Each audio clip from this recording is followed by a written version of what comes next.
And final 3:30 game, we got number 20 Duke, who's 5-2. Traveling number 18 Louisville, who's 6-1. Louisville favored by 4.5 points on ESPN.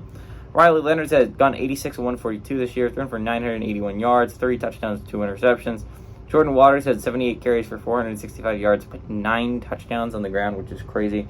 Jalen Calhoun has had 25 catches for 379 yards and 2 touchdowns. Jack Plummer for the Cards has gone 132 and 208, thrown for 1,901 yards, 13 touchdowns, 8 interceptions. Jawar Jordan has had 89 carries for 661 yards and 8 touchdowns. Jamari Thrash had 39 catches for 639 yards and 6 touchdowns. Louisville's 3-0 against Duke all time. Last 3 games have gone to Louisville from 2002 to 2021. Obviously, never scored more than 21 in a game. Duke has never scored more than 21 in a game. In that game, it was likely garbage time touchdowns, considering that Louisville won 60-something to 21. So this is an interesting game. Louisville's coming off a bye. Alpha absolutely just a bad loss against Pitt. That was a heartbreaker. It was a letdown after a big Notre Dame game. And you get beat by Pitt, one of the worst teams in the ACC. I mean, technically speaking, it's not last place. That would be Syracuse, but you've given them their only FBS win. Duke is 5-2, but it's an extremely unlucky 5-2. This could easily still be a team either undefeated or in playoff contention. The Notre Dame game, it was a 4th and 18 stop away from beating Notre Dame, which is crazy. It was that close to beating Notre Dame and staying undefeated, but it didn't get the 4th and 18 stop. Notre Dame ended up getting in field goal range and winning that football game. Then last week, it looked like it was going to beat Florida State. It was playing some tremendous football with a hobbled Riley Leonard. It was playing some of their best football, I think, all year, and they were leading in the third quarter. And they had a good drive going, and then Riley Leonard got hurt. And then after that, it really went downhill. And it's 2 of the unluckiest plays, if you think about it, if you're Duke. Your entire season, if Riley Leonard doesn't get hurt in the Florida State game right there, and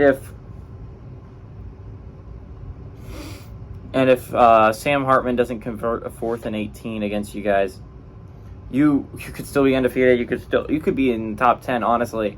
You could be looking like a playoff contending football team. Instead, you're not.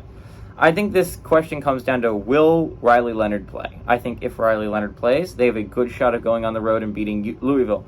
Another thing I'd like to mention here, if you're a Virginia Tech fan, number one, congrats. 3-1 in ACC play after starting the season 1-3 in non-conference play. Bouncing back like that, their only loss, by the way, is to Florida State. It has been a huge bounce back for the Hokies. If you're the Hokies fan, though, you probably want Louisville to win this game. As counterintuitive as that seems, the fact that they're still in playoff contention and Duke is not, you want Duke to be handed their 3rd loss instead of Louisville being handed their 2nd, because you have the opportunity to beat Louisville, right? So, like, you control that destiny in your own hands. You can beat Louisville next week.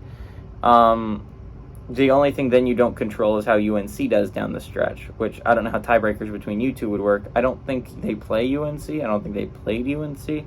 So I'd be interested to see how that works. But if Louisville loses, then suddenly Duke is only a 1-loss ACC team, and Virginia Tech does not play Duke. So suddenly a lot of it is out of your hands if you're Virginia Tech. If you're a Virginia Tech fan, you want Duke to lose this football game. You want Louisville to win and stay in playoff contention, so you can hopefully knock them out next week if you're a Virginia Tech fan. Anyways, insane seasons for both this Louisville and Duke team. I thought this Duke team was going to actually be pretty good. I thought they were going to be a 10-win football team. But I did not expect Louisville to be this good under first-year Jeff Brom. This is a great job by both coaches. Elko and Brom has definitely done amazing jobs with these programs. But I do like Louisville to win and cover at home, simply because I don't know the health status of Riley Leonard.